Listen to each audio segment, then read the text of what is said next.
to Michaela May. I'm your host, Michaela, and today we will be making delicious French toast. We will also have two special guests joining us in the studio. Okay, enough of my exciting news.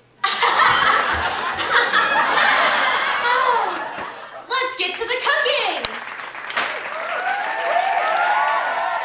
Whoa, don't start without me. Well, I wonder who that is. Knock, knock. Who's there? Lettuce. Lettuce who? Let us in and we'll show you. Well, if it isn't my good friend Adeline, here to help us make some French toast. That's me. Before we start today, everyone,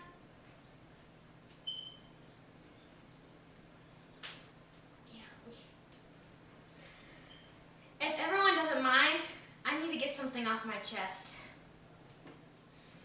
I've been having a not-so-functional relationship. I can't believe Sweetie, it's okay. Michaela, it's all right. You're too good for him anyway. Michaela, it's okay. It's not the end of the world. You have a cooking show to get to business on. I can't do it. I'm too. Oh, he was cheating on me. My boyfriend X, I discovered, was with more than one Y. Y is what his cute nickname was for me. Or I thought it was until I met another girl he called Y. He was cheating on me. He was cheating on me. I promise you, it's good. He was with more than one Y, which is wrong. Only one Y for each X. But getting back on track. Let's fire up some functions. And let's welcome my other friend, Priya. Thanks for having me. Alright, before we start, we need to work on our dependency statement. A dependency statement is a statement that describes which items from your data depend on one another. So out of these, which one is correct? So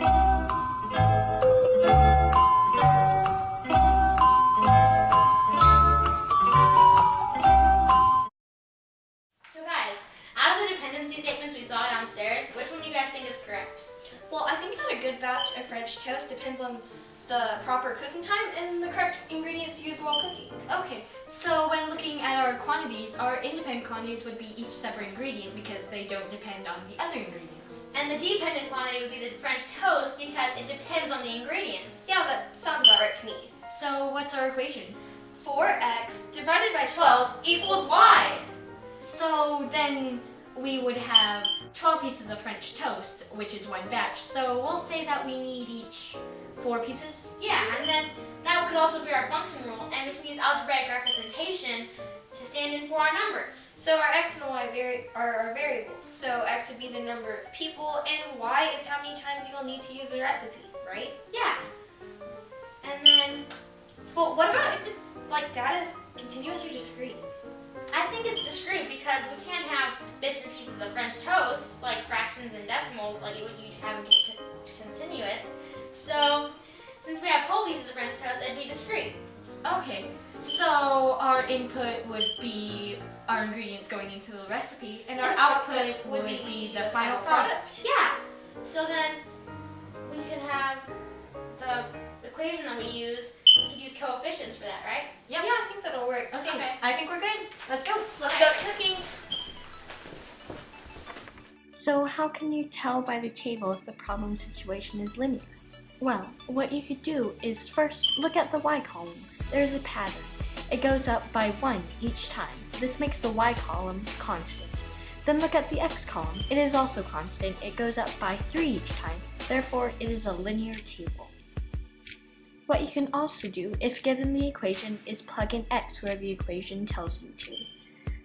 Once you've plugged in x in each equation and solved for y, you can check if your y values match the ones given on the table. If so, then you have a linear function.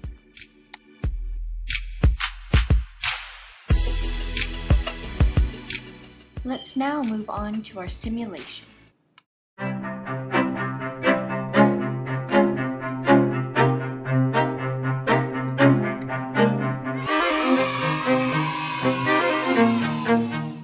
So here's Michaela, myself, and Priya.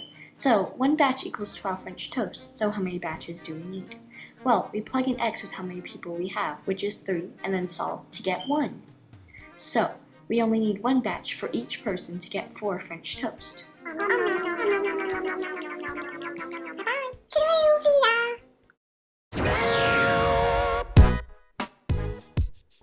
We will use 1/4 cup of all-purpose flour, 1 cup of milk, 1 pinch salt, 3 eggs,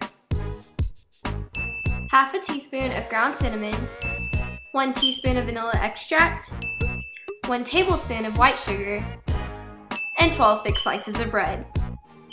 As you can see, we are putting the ingredients into the bowl to make the French toast. This would be called the input because it's what's going into the recipe, which would make the French toast the output because it is what comes out, or the final product.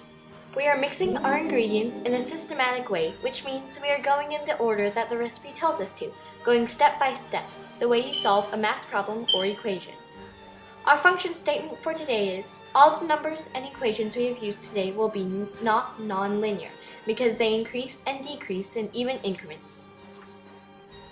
As we are making our French toast, the use of inequalities will come in handy when deciding if you need greater than or less than the amount of ingredients you are currently using, depending on how much French toast you plan to make.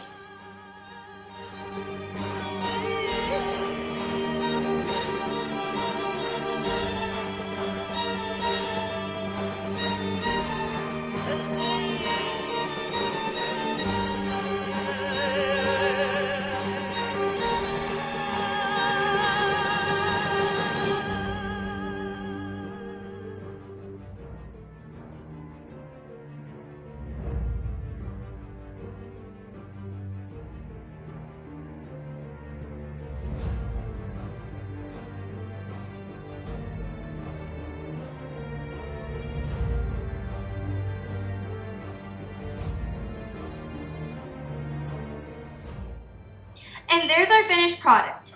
Delicious. I would like to thank you for tuning into today's show. And remember, Never forget, keep firing up those functions. I'm your host, Michaela. I'm Adeline. And I'm Frida. Tune in next week when we'll be making omelets. Woo!